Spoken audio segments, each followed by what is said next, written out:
नेहरू के विरोधी हमेशा ये आरोप लगाते हैं कि नेहरू की धर्मनिरपेक्षता एक ढोंग थी और वो इसकी आड़ में अपनी मुस्लिम परस्त नीतियों को पूरे देश पर थोपने का काम करते थे। नेहरू की मुस्लिम तुष्टिकरण की नीति या उनके मुस्लिम प्रेम का सच तलाशने के लिए मैंने ये खास सीरीज शुरू की है। इसके तीसरे पार्ट में मैं आपको आज ये बताऊंगा कि कैसे आज़ादी के बाद नेहरू का पूरा ध्यान सिर्फ और सिर्फ मुसलमानों की सुरक्षा में लगा हुआ था। यहाँ तक कि अपने इस मुस्लिम प्रेम की वजह से वो कई बार पाकिस्तान से आए हिंदू और सिख शरणार्थियों की अनदेखी भी कर देते थे। आज ये राज खुलेगा कि कैसे नेहरू ने पाकिस्तान से आए एक हिंदू शरणार्थी की गर्दन दबोच ली थी। जी हाँ, हमारे देश के पहले प्रधानमंत्री ने 20 सड़क पर सबके सामने एक हिंदू नौजवान की गर्दन पकड़कर उसका गला दबाने की कोशिश की थी। आज खरी बात में ये राज भी खुलेगा कि कैसे नेहरू ने ये कहा था कि वो दिल्ली के 700 मील के आसपास भी किसी हिंदू पंजाबी को नहीं बसने देंगे। तो बिना देर किए शुरू करते हैं इन सनसनीखेज खुलासों का सिलसिला। दरअसल आज़ादी के बाद दिल्ली में दंगे भड़क गए थे।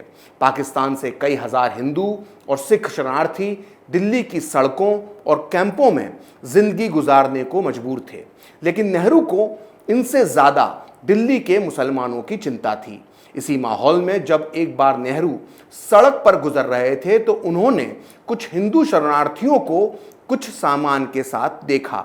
नेहरू ने तत्काल अपनी कार रुकवाई और हिंदू शरणार्थियों की भीड़ से जाकर भिड़ गए।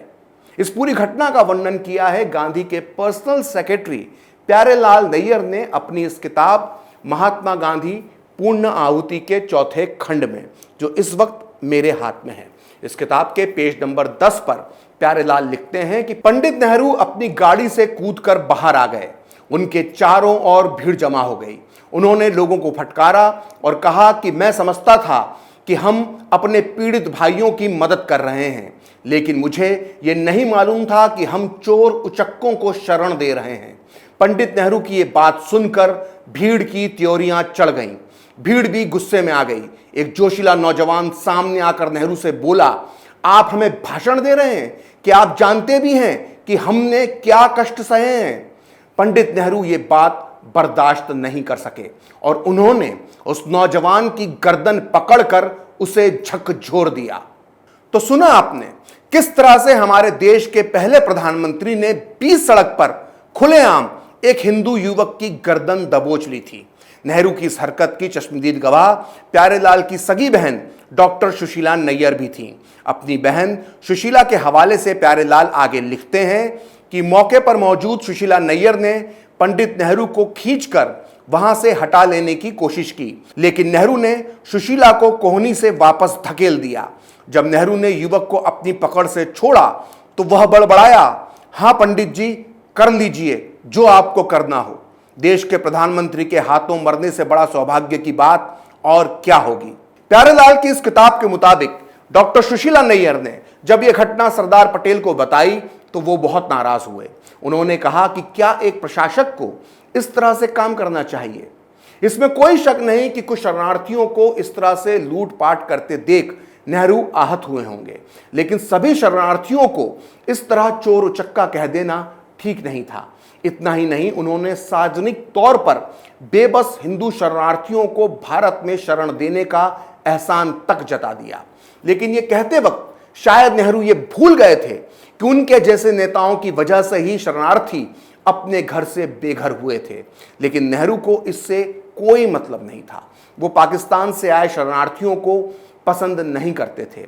इसका जिक्र भारतीय इतिहास के महानतम पत्रकारों में से एक दुर्गा दास ने भी अपनी किताब India from Curzon to Nehru and after में दिया है, जो इस वक्त मेरे हाथ में है। दुर्गा दास आजादी से पहले और बाद में देश के सबसे काबिल पत्रकार माने जाते थे।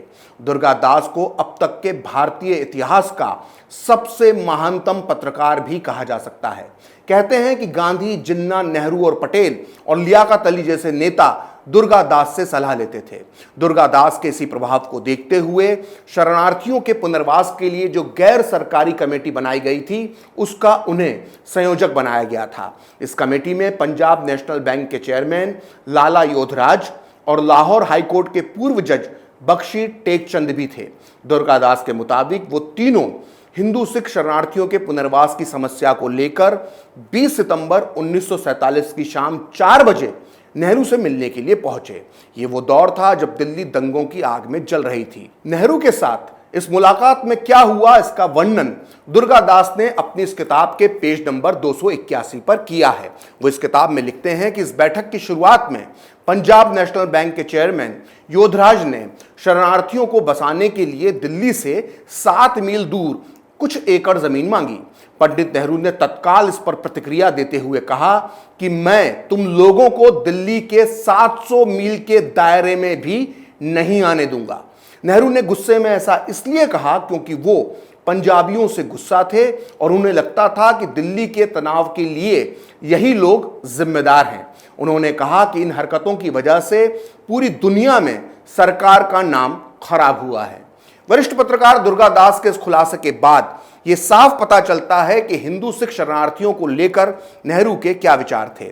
नेहरू को लगता था कि दिल्ली में जो दंगे हो रहे थे उसके लिए पाकिस्तान से आए हिंदू शरणार्थी जिम्मेदार हैं, जबकि हकीकत में इन दंगों के लिए दिल्ली के मुसलमानों का आक्रामक रवैया भी ज्यादा जिम्मेदार था। जैसा कि मैंने आपको पिछले कुछ वीडियोस में बताया है कि कैसे दिल्ली के कुछ मुसलमानों ने आजादी से पहले ही दिल्ली को पाकिस्तान में मिलाने का प्रस्ताव पारित कर दिया था। इतना ही नहीं, इनमें से कुछ ने बड़ी तादाद में हथियार जमा कर रखे थे और किस तरह से उनके द्वारा तख्ता पलट की साजिश बुनी जा रही थी, यह भी मैंने आपको पिछले वीडियोस में बताया था। लेकिन नेहरू का मानना था कि दिल्ली के मुसलमान शांति प्रिय हैं और सारे फसाद की जड़ ये हिंदू और सिख शरणार्थी हैं।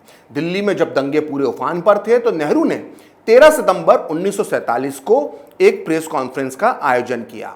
इसमें उन्होंने क्या कहा था वो प्रकाशित हुआ है selected works of Jawaharlal Nehru के सीरीज 2 के वॉल्यूम 4 के पेज नंबर 73 पर। नेहरू ने उस दिन कहा था कि दिल्ली की आबादी अमन पसंद मानी जाती है। 400-500 सालों से यहां हिंदू मुसलमान मिलजुल कर रह रहे हैं, लेकिन अब दिल्ली की आबादी में 1/4 हिस्सा शरणार्थियों का हो गया है। मुझे लगता है कि यह कहना सही होगा कि दिल्ली में जो कुछ हुआ है उसके लिए 75% तक वो कहानियां जिम्मेदार हैं जो पंजाब यानी पाकिस्तान के पंजाब वाले इलाके के शरणार्थी अपने साथ यहां लेकर आए थे। यानी सीधे सीधे समझा जाए तो नेहरू का यह कहना था कि पाकिस्तान से जो शरणार्थी दिल्ली आए थे वो अपने साथ कई दर्दनाक कहानियां लेकर आए थे, जिसकी प्रतिक्रिया में दिल्ली में दंगा भड़क गया। यानी दिल्ली के मुसलमानों ने तो कुछ किया ही नहीं था। नेहरू का यह मानना था कि भारत के मुसलमानों के बीच डर का माहौल है और वो दंगा कर ही नहीं सकते। अक्टूबर 1947 में जब दशहरा और ईद साथ साथ आने वाली थी तो नेहरू ने मुसलमानों को क्लीन चिट देते हुए पटेल को एक पत्र लिखा। यह पत्र प्रकाशित हुआ है इस किताब में, जिसका नाम है सरदार पटेल, मुसलमान और शरणार्थी। इस किताब के पेज नंबर 87 के मुताबिक नेहरू ने पटेल को पत्र में लिखा था कि दशहरे और बकरीद पर किसी भी तरह की मुश्किल से बचने के लिए एहतियात बरतना चाहिए। मुसलमानों से गलत व्यवहार की आशंका नहीं है क्योंकि वो पूरी तरह से टूट चुके हैं और डरे हुए हैं। उन पर और ज्यादा हमले होने की आशंका है। नेहरू यही कहना चाहते थे कि मुसलमान तो डरे हुए हैं लेकिन हिंदू दंगा कर सकते हैं, इसलिए उन पर नजर रखी जाए। वहीं सितंबर 1947 में दिल्ली में अमन कायम करने के नाम पर नेहरू एक के बाद एक कई रैलियां कर रहे थे। उनके भाषणों से मुस्लिम तुष्टीकरण की चाशनी टपकती थी जो ज्यादातर हिंदुओं को कड़वी लगती थी। उनके भाषणों में हिंदू और सिखों पर दंगा भड़काने के आरोप भी लगाए जाते थे। नेहरू की इस मुस्लिम तुष्टीकरण की नीति और हिंदुओं पर आए दिन लांछन लगाने की प्रवृत्ति का विरोध भी होता था। सरदार पटेल के अलावा उनके मंत्रिमंडल के एक और सदस्य जो पीडब्ल्यूडी मंत्री थे, उनका नाम था एनवी गाड़गिल, वो भी नेहरू की नीतियों और भाषणों के विरोधी थे।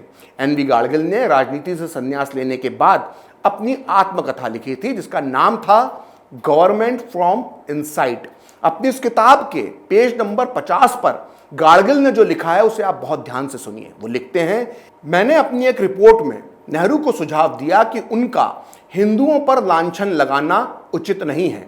हिंदू भारत में बहुसंख्यक हैं और लोकतांत्रिक चुनाव प्रणाली उनको एक दिन अपने आप शक्तिशाली बना देगी, इसलिए हिंदुओं पर आक्रोश निकालने की कोई जरूरत नहीं है। वहीं दूसरी तरफ नेहरू के भाषण हिंदुओं के मन में जबरन कटुता पैदा कर रहे थे।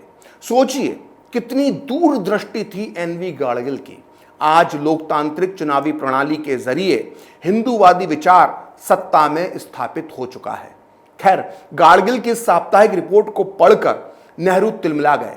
वैसे भी उन्हें अपना विरोध कम ही बर्दाश्त होता था, लिहाजा उन्होंने 12 अक्टूबर 1947 को गाडगिल के नाम पर एक कठोर पत्र में लिखा, आपकी रिपोर्ट अजीब है, इसमें मेरे भाषणों पर दिल्ली में हुई प्रतिक्रिया का लेखा जोखा है। आपने जो भी कहा है वो कुछ लोगों की भावनाएं हो सकती हैं, लेकिन मैंने जो कहा है वो मेरी भावना और मेरे फैसले को प्रकट करता है। मेरा फैसला उन लोगों की राय से प्रभावित नहीं होता जिनका आप उल्लेख कर रहे हैं। यानी नेहरू ने साफ साफ कह दिया कि सांप्रदायिक समस्या पर वो जो सोचते हैं वो एकदम सही है और उनके फैसले हिंदुओं की राय से प्रभावित नहीं होंगे। गाडगिल ने अपनी किताब में आगे लिखा है कि उन्होंने इस पत्र के बाद नेहरू को कह दिया था कि वो नहीं जानते हैं कि उनके इस व्यवहार का कितना भयंकर परिणाम यानी कितना भयंकर अंजाम होगा। एनवी गाडगिल ने अपनी आत्मकथा में आगे लिखा है, नेहरू के भाषणों के लहजे में सुधार नहीं हो रहा था और पंजाबी हिंदू इससे और ज्यादा आक्रोशित हो रहे थे।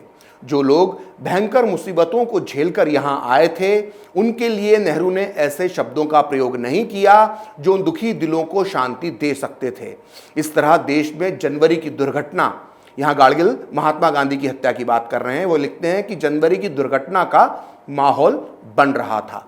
गाडगिल का मानना था कि अगर नेहरू हिंदू शरणार्थियों के लिए प्यार और चिंता जताते तो उनके लिए सहानुभूति के दो बोल बोलते तो देश में गांधी की हत्या का माहौल तैयार नहीं होता।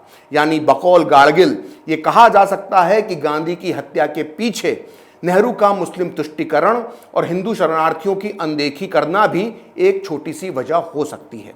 पाकिस्तान के खिलाफ आक्रामक रवैया रखने वालों को भी नेहरू एक तरह से मुस्लिम विरोधी मान लेते थे। साफ शब्दों में कहा जाए तो नेहरू की नज़र में पाकिस्तान का विरोध करना मुसलमानों का विरोध करने के समान था। कई बार नेहरू की सोच के शिकार एनवी गाडगिल भी बने। उन्होंने अपनी आत्मकथा में इस बारे में लिखा है कि मैं पूरे अफसोस के साथ ऑन रिकॉर्ड ये बात कहना चाहता हूं कि जब भी मैंने पाकिस्तान के बारे में प्रस्ताव रखा, नेहरू ने ऐसी प्रतिक्रिया दी जैसे मैं मुसलमानों का दुश्मन हूं। नेहरू ने आजाद भारत की नींव के अंदर ही मुस्लिम तुष्टीकरण का जो बीज डाला था वो आज एक जहरीले फल देने वाले पेड़ में बदल चुका है। अगर आजादी के तत्काल बाद नेहरू ने ऐसा नहीं किया होता तो आज देश का सांप्रदायिक माहौल इतना खराब नहीं होता। फिलहाल खरी बात प्रखर के साथ में इतना ही। आप चाहें तो मुझसे जुड़ने के लिए मेरे फेसबुक पेज प्रखरश्री 78 को लाइक कर सकते हैं और अगर ट्विटर पर आप मुझसे जुड़ना चाहते हैं तो मेरा ट्विटर हैंडल है प्रखरश्री 78। अगर आपको ये वीडियो पसंद आया तो इसे लाइक करें, शेयर करें और कैपिटल टीवी को सब्सक्राइब करें। नमस्कार।